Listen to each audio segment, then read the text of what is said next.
Welcome back to my channel.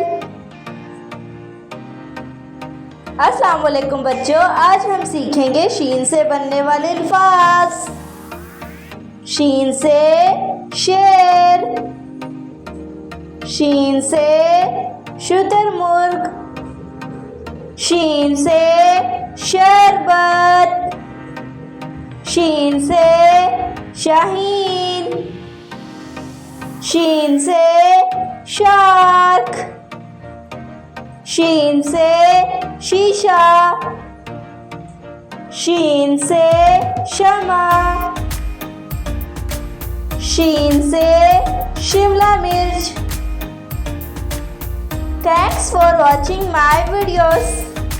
अगर आपको हमारे वीडियोस पसंद आ रहे हैं तो इन्हें लाइक करें, शेयर करें और सब्सक्राइब करें। मिलते हैं नेक्स्ट वीडियो में, तब तक के लिए अल्लाह हाफिज़।